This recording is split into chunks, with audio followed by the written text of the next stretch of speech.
AITA for locking the pantry to stop my roommate from eating all my food. I smeared food and ketchup all over her face. So, I 26F live with two roommates, Jess 28F and Sarah 27F. We've all been living together for just over a year now. In the beginning, it was pretty great. We didn't have any major issues, and I genuinely thought I had lucked out in the roommate department. You always hear these nightmare stories about people who don't get along with their roommates, but for the first few months, everything was smooth sailing. Jess and Sarah both seemed pretty chill. We each had our own shelves in the fridge and pantry.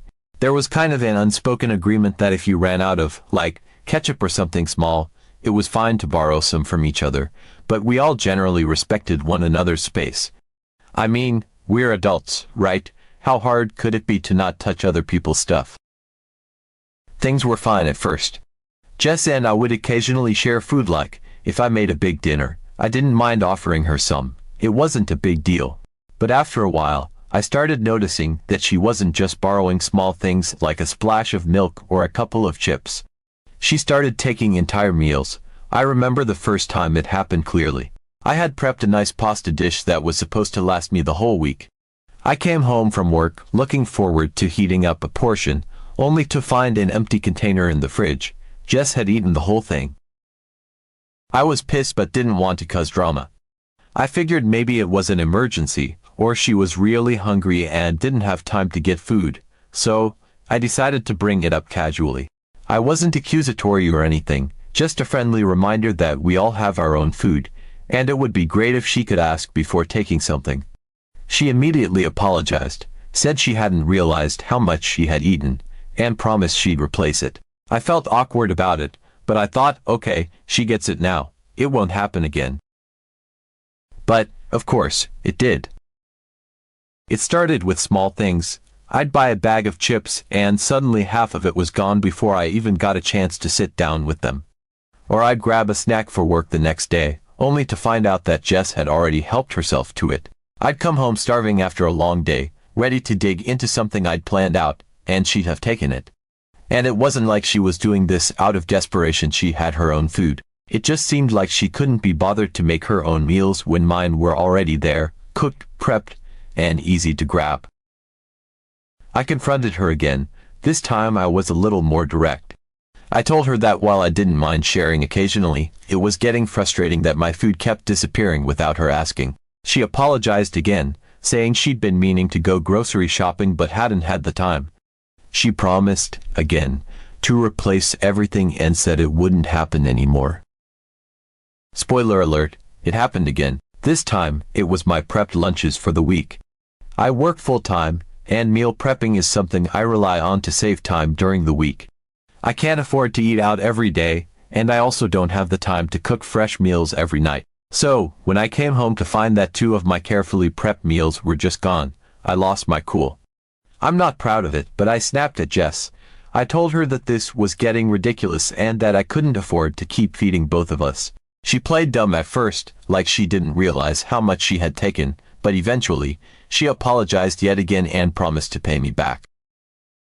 You can guess what happened next. She never paid me back, and the food stealing continued. It wasn't just my meal preps either. She started eating all of my snacks. I'm talking granola bars, chips, yogurt, even fruit. I'd buy something for myself, only to come home and find it completely gone. I started feeling like I couldn't keep anything in the house without it disappearing. It got to the point where I felt like I was doing a weekly grocery haul just to feed Jess, and I was tired of it.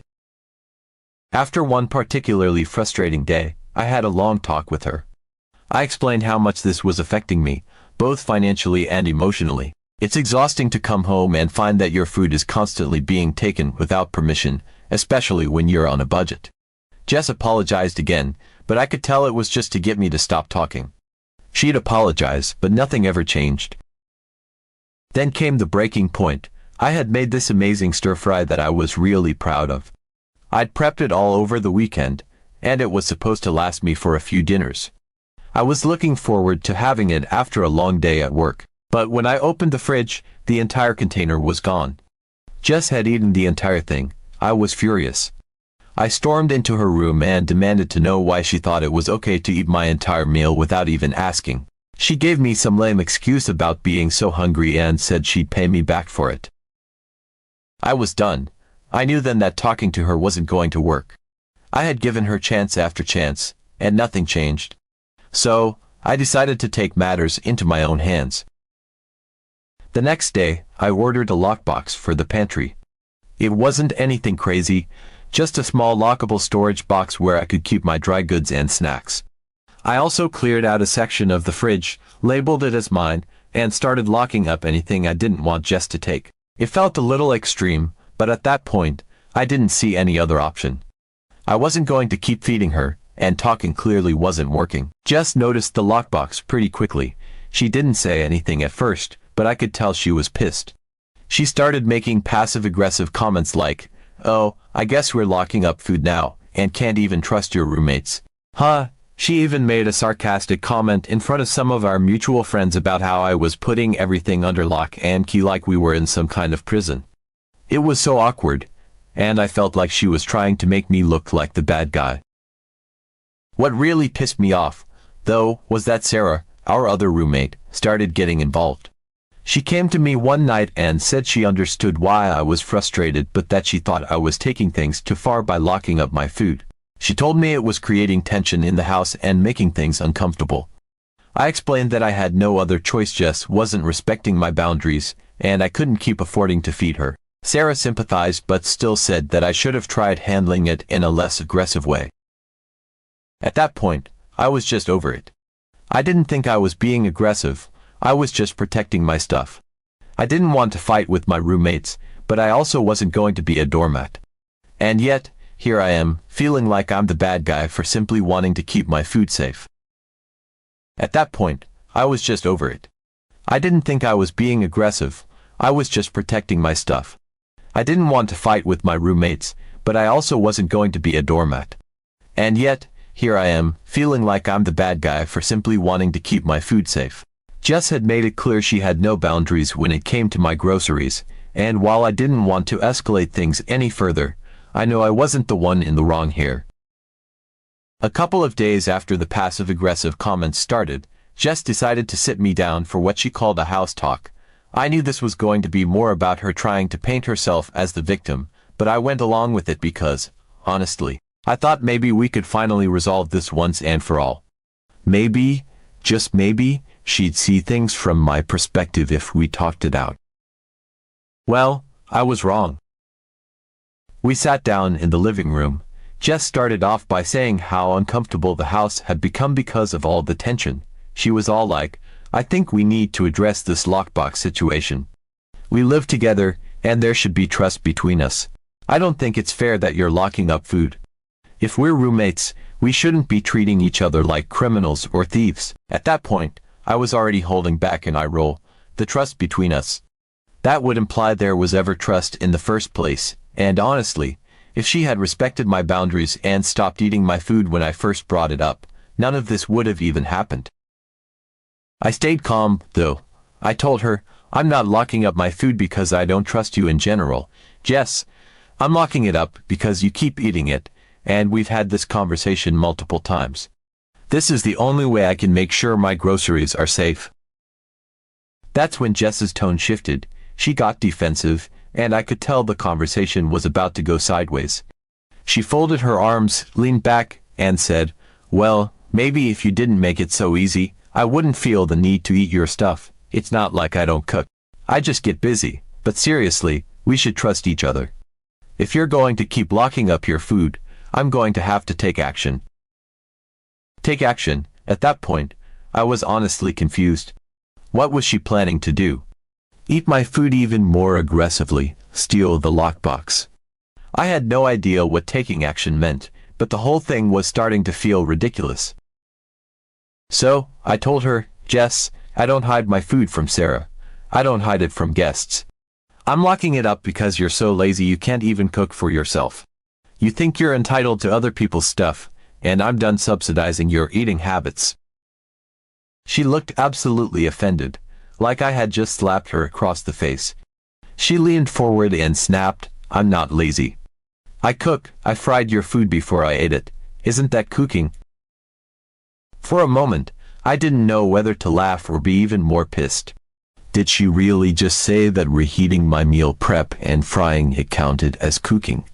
I couldn't help myself. I burst out laughing. Like, an actual, full-on laugh, because the absurdity of the situation hit me all at once. She seriously thought frying my pre-cooked meal was the same as making something from scratch. Jess did not take my laughter well. She glared at me, and I could tell I had embarrassed her. But honestly, at that point, I didn't care. The whole situation was beyond ridiculous. After the conversation, we went our separate ways, and I figured she'd finally leave me and my food alone. Clearly, I had made my point, or so I thought. The very next day, I came home from work, tired and ready to relax. I had one of those long, draining days where you're just counting down the minutes until you can get home, take off your shoes, and enjoy something good to eat. I headed straight for the pantry where I had stashed my snacks and dry goods in the lockbox. But when I opened the pantry door, I immediately noticed something was off. The lockbox looked different. I stepped closer and saw that the side of the box had been smashed in, like someone had taken something heavy and hit it over and over. The lock was broken. My heart sank as I pulled it open. Sure enough, half of my snacks were gone: granola bars, chips, even a box of cereal, all gone. I stood there, staring at the mess in disbelief. Who else could it have been? There was no question in my mind that Jess had done it. It wasn't like someone had broken into the apartment. Sarah had been at work all day like me, so it obviously wasn't her. This had Jess written all over it.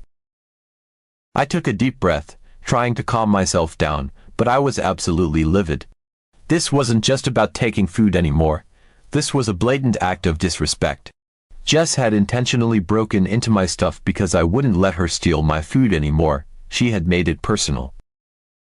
I walked into the living room, where Jess was casually sitting on the couch, scrolling through her phone like nothing had happened. I didn't even bother with a polite approach this time. I walked right up to her and said, "Did you break into my lockbox?"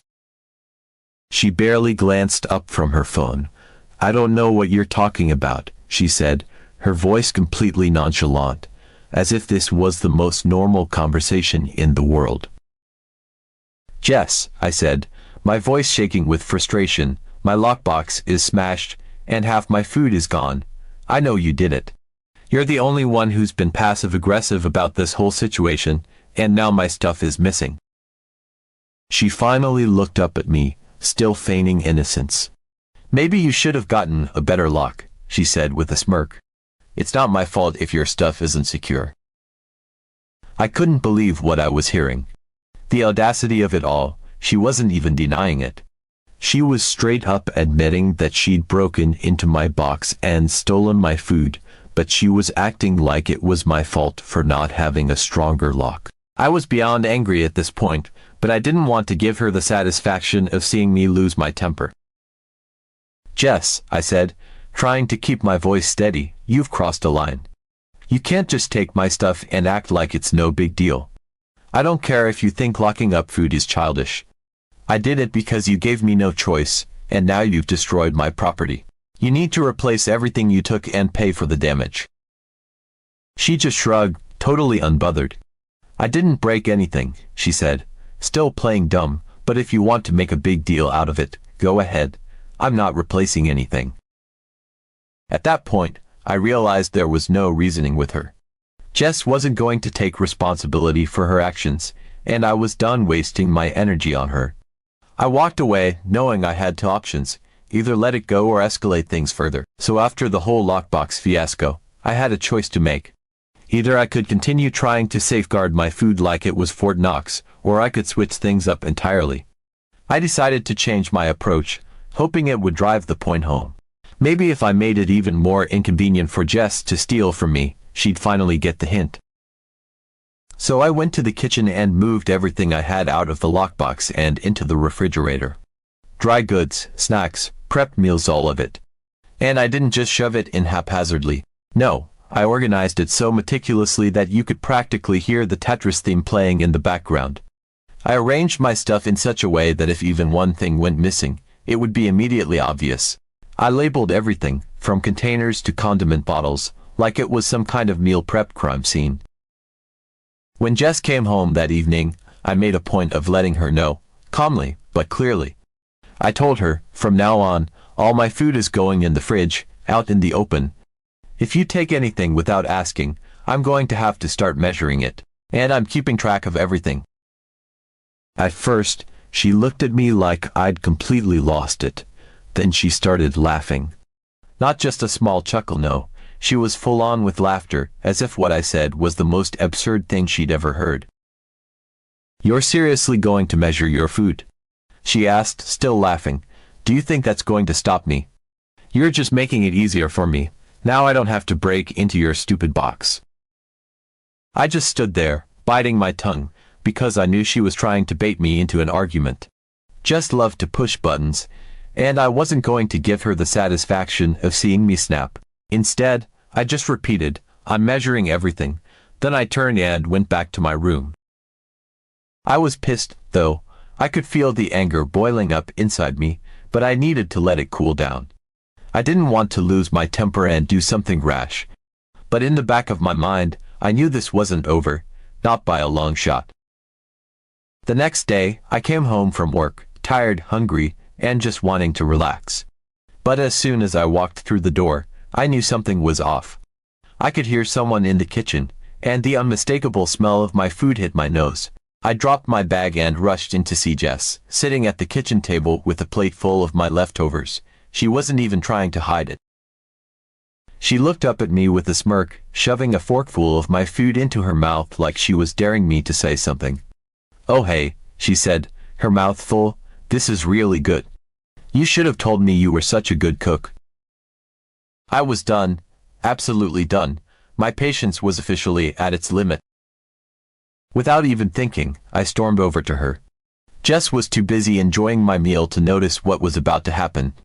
I grabbed the bowl of food she was eating from, and before she could react, I smeared it all over her face. "What the hell?" Jess yelled, jumping back as I kept pushing the food into her face, the leftover sauce and rice sticking to her skin. She tried to grab the bowl, but I yanked it back before tossing the rest of the contents on her lap.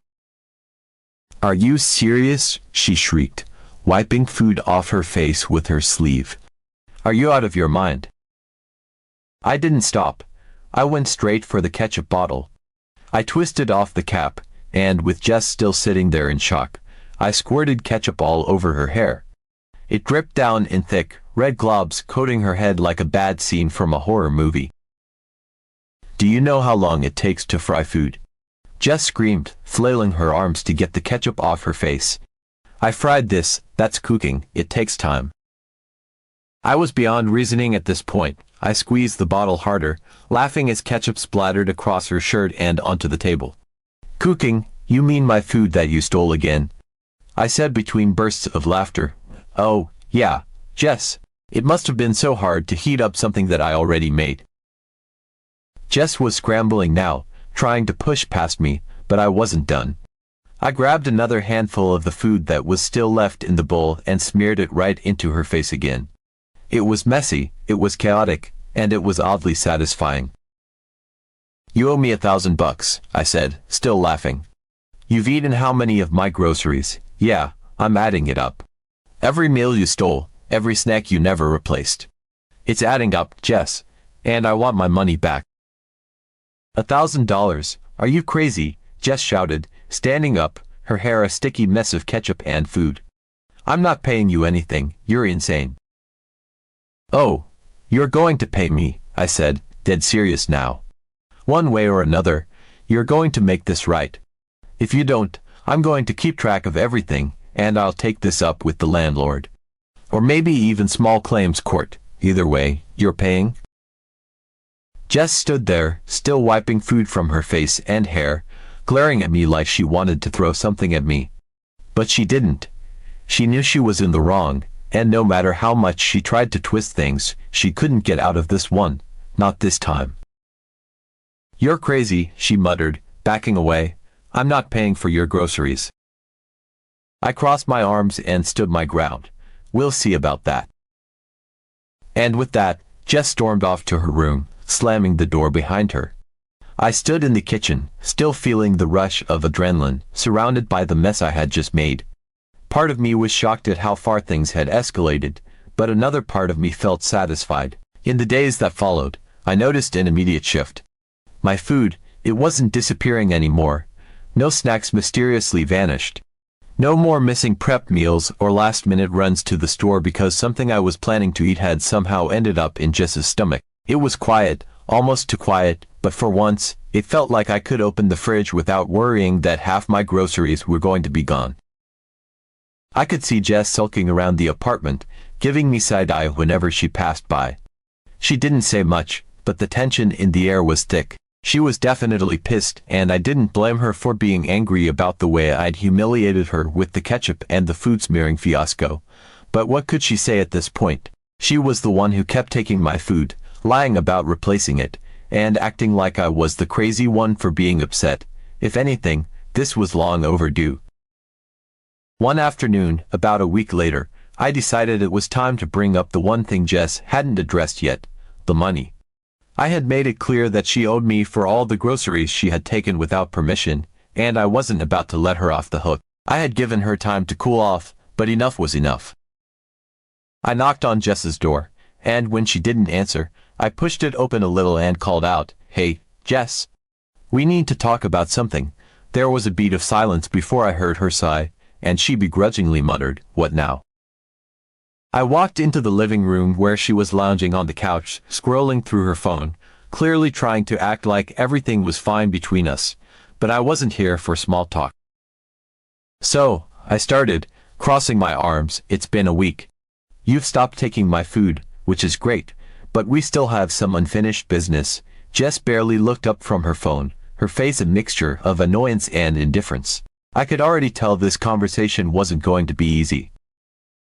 "Unfinished business," she repeated, finally glancing up at me. "What are you talking about?" "The groceries, Jess," I said, trying to keep my tone calm but firm.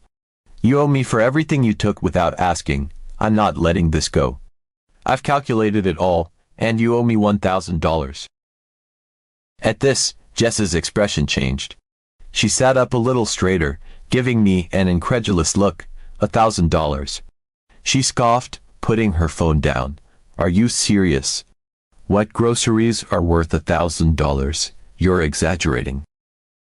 I could feel my patience starting to wear thin again, but I took a deep breath. "You've been taking my food for months, Jess. It adds up. And you never replaced anything. We both know it." She rolled her eyes, crossing her arms defensively. "Okay, but 1,000, that's ridiculous." I stared at her for a moment, feeling the frustration bubble back up. Clearly, she still wasn't taking me seriously. I glanced at the kitchen counter where the ketchup bottle was still sitting, remnants of our last confrontation. And then, almost without thinking, I reached for the bottle. Jess's eyes widened as soon as she saw me pick it up. "What are you doing?" she asked, her voice suddenly more alert, more nervous. I held up the bottle, pointing it in her direction, not squeezing it yet but just making sure she understood I wasn't playing around. "You know what groceries, Jess. Don't pretend like you don't. I've given you enough time. If you don't want to pay up, we can settle this another way. I'm sure the landlord would love to hear about this." Her face twisted in a mixture of panic and anger. That's it," she blurted, standing up from the couch and throwing her hands in the air. "Fine, don't worry, I'll pay you. Just put the ketchup down, all right?" I couldn't help but smirk a little, lowering the bottle, but still holding onto it for good measure. Jess was clearly rattled. She wiped her hands down her jeans, as if trying to calm herself, before muttering, "I'll figure it out. I'll pay you back, just chill." "Good," I replied, my voice calm and steady. "Because if I have to keep having this conversation, things are going to get a lot more uncomfortable around here." Jess gave me a tight-lipped nod, still looking a little shaken but clearly not willing to test me any further. I turned and walked back to my room, satisfied that, for once, Jess seemed to actually take me seriously. Maybe I did overreact, but at the same time, I don't think it's too much to ask for my roommates to respect what's mine. Am I AITA for because smeared food and ketchup on her face?